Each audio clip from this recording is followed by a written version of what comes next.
They say this is a big rich town. Hello everyone, this is Felicia Malone of the blog Super Nerdy Church Girl. I am here to review Power episode 308, Trust Me. And that's an interesting name of the episode, seeing that no one trusts anyone and no one can be trusted. I don't know if you remember from other reviews, I posed the question, when does Ghost get his karma comeuppance, or when does he reap what he sown?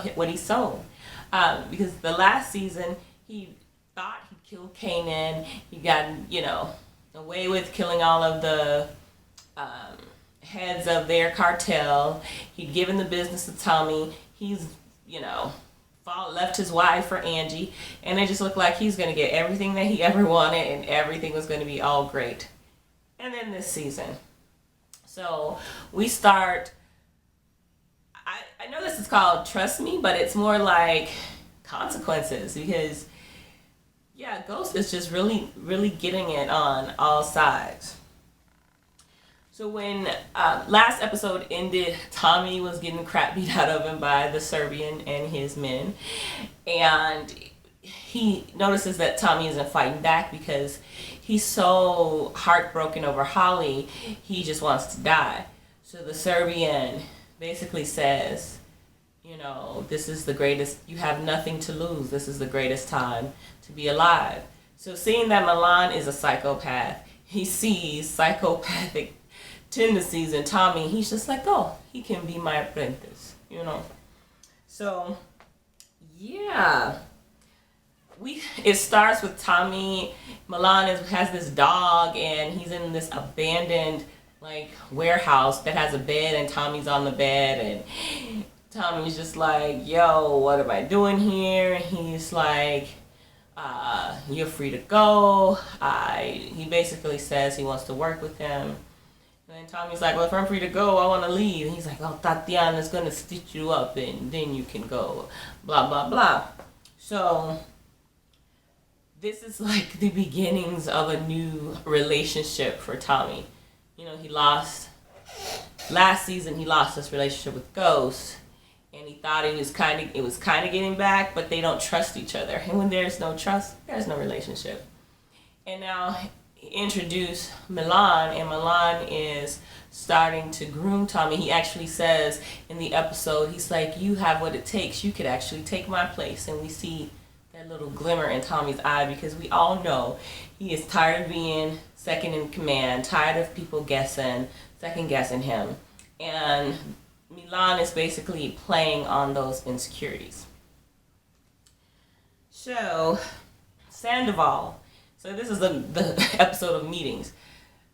You have Sandoval meeting Hugo because the Lobos escape was botched. And Hugo was basically like, where is Lobos? And then Sandoval's like, where is Lobos? And so Sandoval asked for the phone because he knows it can be traced back to him. And Hugo's like, look, I need money and a plane ticket. And Sandoval's like, I can't do that. We'll get caught. He's like, look, you don't get the phone unless I get my money and my plane ticket. And so that was that with those guys. So we come back. The next thing, we're seeing Tommy all alone drinking, playing some old time Motown bluesy record, when Ghost walks in and he sees him, and he's basically like, I've been trying to get a hold of you, what's going on? And then he sees Tommy's face, and Tommy's like, yeah, the Serbian didn't like me letting the priest leave. He's like, he doesn't like my love for the church. So Ghost is like, yeah, he came by the house, threatened the kids. And so the kids are kind of a soft spot with Tommy, because as we've learned, although he's like this psycho, he's a crazed, coke-addicted drug addict, he does want a family. He wanted that in Holly. And so he has a soft spot for Ghost. He has a soft spot for Ghost kid. So Jamie tells Tommy that they found Lobo's body, and Tommy's like, yeah, because you effed it up, blah, blah, blah. So their relationship is still contentious. Right, Ghost is like, well, we need Hugo's connect, because Sandoval is Hugo's connect. He is the leak in Angela's office. And so Tommy's like, well, to save Angie? Nah. He's like, screw her. He hates Angie. So Ghost has to connect the dots for him, like he always has to connect the dots for Tommy. And he's like, we are all connected. If she goes down, we go down. So Hugo had been blowing up Tommy's phone, and Tommy's like, well, Hugo had been blowing up Tommy's phone, and Tommy said he hadn't answered because he felt like Hugo wanted to meet with him so he could shoot him. So they set up this meeting, and they meet Hugo in this warehouse. Well, Tommy meets him, and Tommy's like, I'm unarmed. So Hugo is just like pulling a gun on him when Ghost comes out the cut, of course, and he has a gun on him. And their plan is to torture him until he gives up his connect, which is Sandoval. So as they're walking away, Hugo starts to antagonize Tommy. And he's basically like, oh, you cried over a dog, and then you cried over that girl Holly. And that really just hits a nerve with Tommy. And he shoots the guy, kills him in the warehouse. And Ghost is like, what did you do that for? We could have gotten information from him. You just messed it up. But if you remember back to the botched Logos murder, that's exactly the same thing Ghost did. When Lobo started to antagonize Ghost about Angie and threaten Angie, he shot him, and they never got the information they needed from Lobos. So they're basically two sides of the same coin. So we enters Angie, and Angie's on the phone with someone, and she's like, yeah, I got the surveillance footage. And what we see is that she requested the surveillance footage from Karen Bassett's hotel. And in that hotel, she sees Jamie with his jogging suit on, and he's leaving. And she's like, well played, Jamie, well played. So then we're in the scene where it's Sax, Greg, and Angie. And they're basically in this meeting room, and Sax is just like, you really think it's a leak? And then he's like, I hope you don't think it's me, because it's probably one of you or Sandoval. And so they're going back and forth, and Angie's like, that's just what MJ, who is that blonde lady who came in to find the leak, wants us to do. She wants us to turn on each other. MJ is really not letting up on this, trying to find this leak. We see later on that she actually goes to meet with James St. Patrick, aka Ghost, and she's putting pressure on him. She's like, look, if you turn on Valdez, we'll get you immunity. And he's playing it like, who is Lobos? I don't know what you're talking about. So he doesn't crack. So then MJ, later on, she's putting the pressure on Angie, and she's like, yeah, if you turn on St. Patrick and Egan, then you'll get immunity. And Angie, she's too smart for that. She's like, if you had information, you get them to turn on me. So basically she foils that little plan. Ghost was in the meeting with MJ, who is that prosecutor. He's texting Dre, and he tells Dre, take Tariq to play ball because he doesn't want him at Truth because he's being interrogated. So they're still trying to keep this veil of ignorance around Tariq, and Tariq basically is figuring out that their life is a sham. We have Ghost and MJ have their meeting, and then Dre and Ghost have a meeting also. And in it, Dre's just like, what? Milan showed up at your house and Tatiana. And so Ghost turns up the music. He's like, when we're in the club, we have to be careful what we say. We can only talk about, club business. With the music on, he basically tells him that Milan found out about the tip, but he doesn't know it was Dre. And as soon as Ghost leaves, Dre texts Kanan. He's like, yeah, Milan got Ghost shook. You were right about it. So he's giving intel to Kanan. So Ghost is still in the club, and he walks past one of Milan's guys who left those cigarettes. I think they're by Duran or Dylan or some foreign brand. So he takes the napkin and he grabs the cigarettes and he pockets them. So he calls one of his police connections and he's like, look, you can help me find out who's distributing these cigarettes. He feels like he can link it to Milan because they are contraband. And the guy's just like, look, I don't do that, but I may have a guy. He's like, I can get you the name of the bars where they sell them. And, Ghost is just like, he wants the full enchilada. He's like, you have to do the legwork yourself.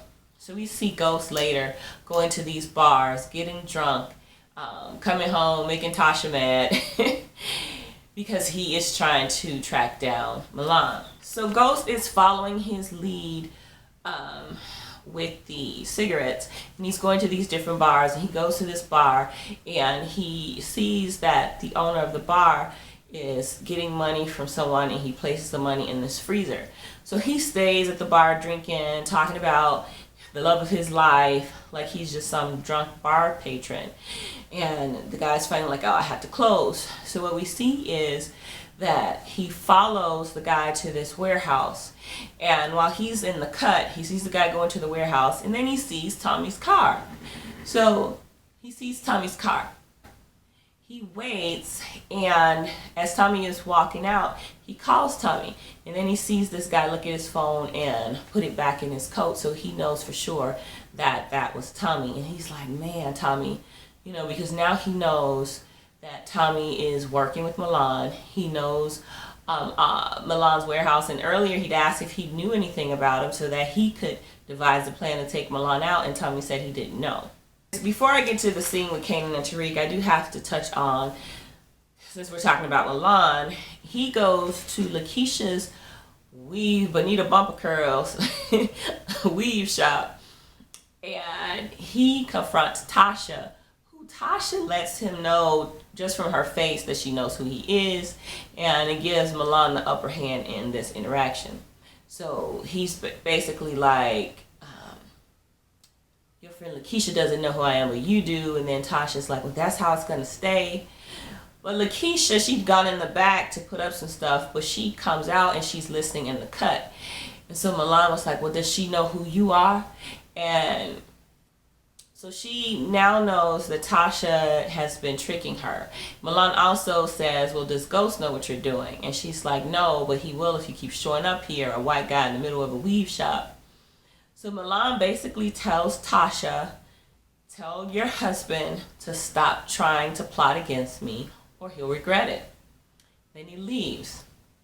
So now Tasha and Keisha have this heated exchange where Keisha is like, how could you do this to me? You set up my shop as a drug front. She's like, what if something happened to me? What if I get arrested? Who's going to take care of my kid? And then Tasha's basically like, look, I'm sorry I did this, but there's no way out now. If you back out, you're going to get hurt. So I'm just trying to protect you. So we see later on Tasha come in and she drops off this bag full of money to Lakeisha. And Lakeisha's like, I don't want that. And she's like, basically trying to buy her side. And she's like, I ain't no snitch. She's like, just take the money. That way, who I'm working with, they know you can be trusted, and it just keep you safe. So, then Tasha leaves. So,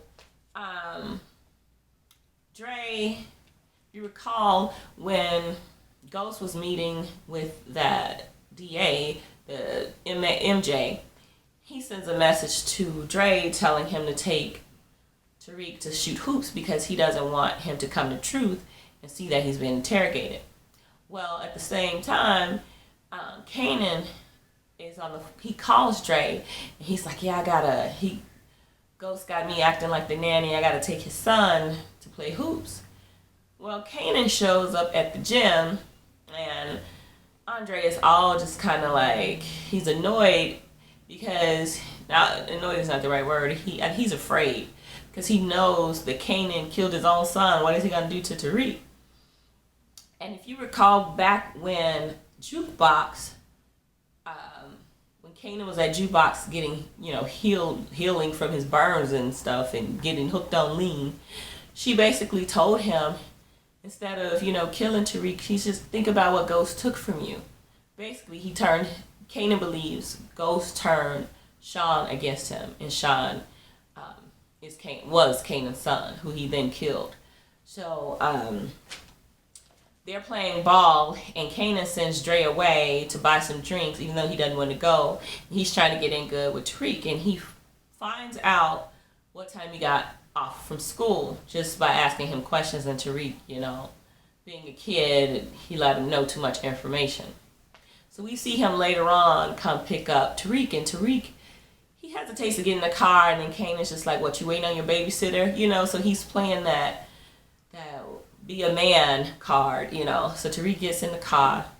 He takes them back to that apartment where last episode he killed the old woman, and he said he was going to give Ghost a history lesson. So apparently, just connecting the dots, Ghost must have grown up in that house. So while he's there, he's telling Tariq all the stuff about Ghost, that he used to run drugs, and that he's basically, his whole life is a lie. And he's telling him about Drews, is it Drews or Drees? The guy that they grew up with that Ghost killed. And although he was innocent, Ghost believed that he was a rat or something like that.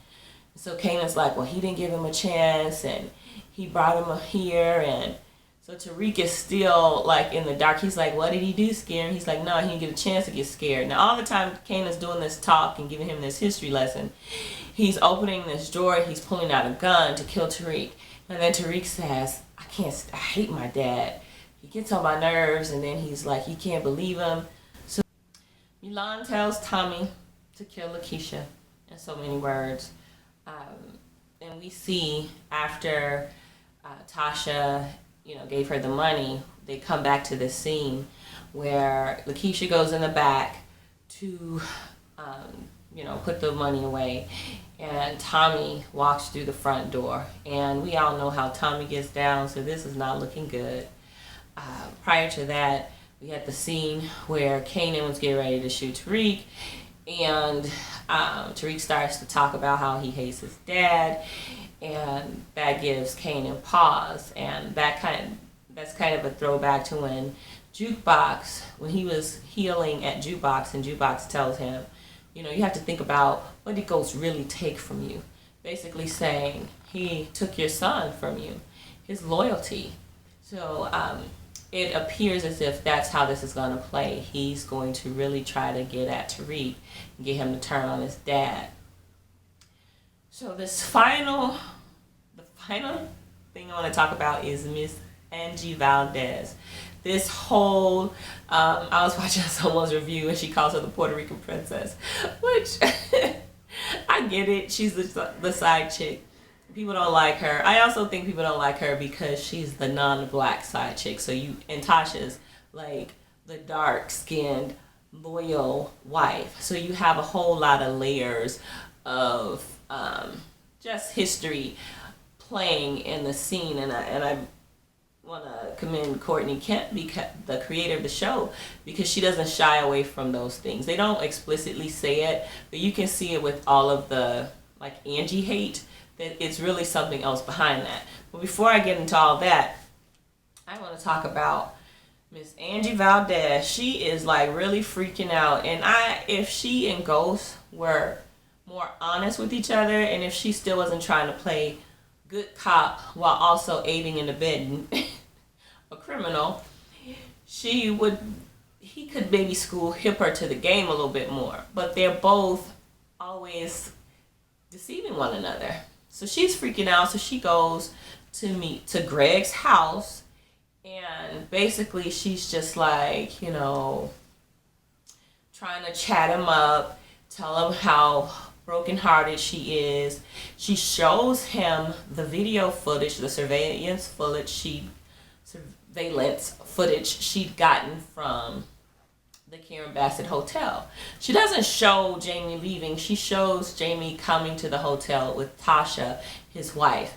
And so she starts, breaking down, crying as if she were so brokenhearted that he'd gone away with Tasha. And she tells Greg, she's like, you can tell me, I told you so. And then she's really pulling at Greg's heartstrings. And Greg, goes to kiss her, and she's like, oh, I have to go. And she gets ready to walk, and then he runs off behind her like a lovesick puppy. And honestly, this next scene really shocked me. It really, blew my socks off.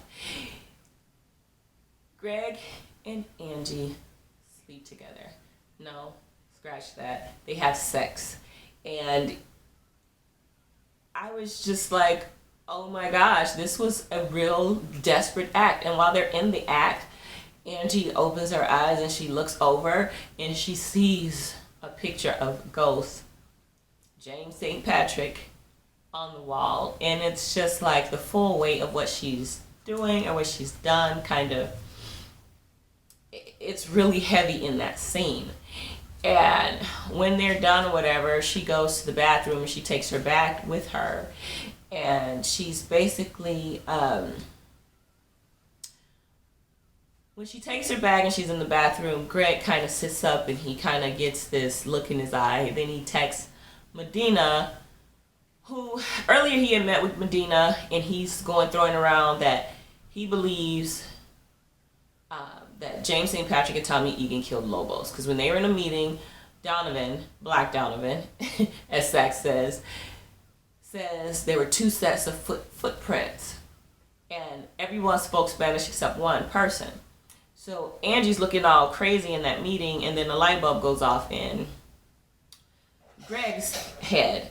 Well, when he's in this meeting with Medina, Medina's like, look, when I gave you information, you were suspended. I found that out. So don't call me, lose my number unless you have some facts. So once he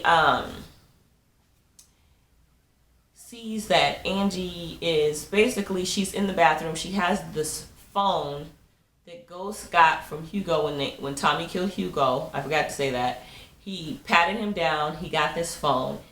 When he meets with Angie, when she's wearing the wire, he gives her the phone. So Angie's in the bathroom with this phone, and Greg is just like, he's putting 2 and 2 together. He's like, okay, mate, she came over here just to sleep with me, to throw me off the tracks.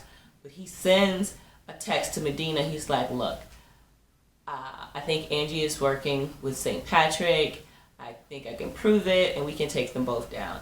And that's how it ends. So every time this is like Dynasty meets The Sopranos meets The Godfather, because every time you think you can't get any crazier, it just gets crazier. So no one can trust anyone. Everyone is pretty much forced to do things that they don't want to do, and it's questioning the whole name of the show, Power. Who really has the power in this drug game? But I did want to point out this one thing. The whole Angie versus Tasha. I was watching some of the interviews with the cast, and basically Leela Lauren, the woman who plays Angie, she's basically saying how, she gets a lot of flack, and when none of the characters are perfect, but they kind of beat up on her a little bit. I mean, she didn't come out and say that, but I read between the lines. And I kind of see what's happening is you have a black man, a married black man, cheating on his black wife with someone, and he leaves her and his kids for another woman. So that's one layer of, you have this whole trope about, black families being broken, and Tasha is a dark-skinned black woman, and you always have there's another trope about, colorism, and black men either desiring light-skinned black women over dark-skinned women, or they're desiring some exotic other, meaning, like a white woman, Latina woman, Asian woman over a black woman. So I kind of see it play out in social media with this whole Team Tasha versus Team Angie. Because when you really think about it, Jamie's not a catch.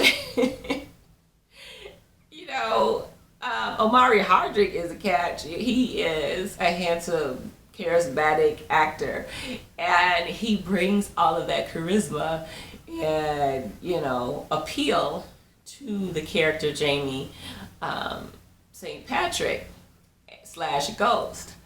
But he cheats on his wife. He's a murderer. He's a drug dealer. He's a liar. He's narcissistic. He does whatever he wants, and everyone else's feelings are secondary to his. He cheats on Angie, but in the beginning he was going back and forth between Angie and Tasha. Then he leaves his wife and kids. So he wants to be this good guy, but at his core, his behavior, there's this adage, behavior never lies. And his behavior as St. Patrick and Ghost is all about Jamie and Ghost. So I just wanted to throw that out there, and I'm very curious as to your opinions on this whole Team Tasha, Team Angie thing. And it's kind of where side chick wife intersects with colorism and that whole type of racial politics. So maybe I'm reading too much into it, but I like the show not because it's about sex and drugs, but there is an intellectual element. It's written really well, and a lot of issues boil up to the surface. So let me know what you think, and I will talk to you next time.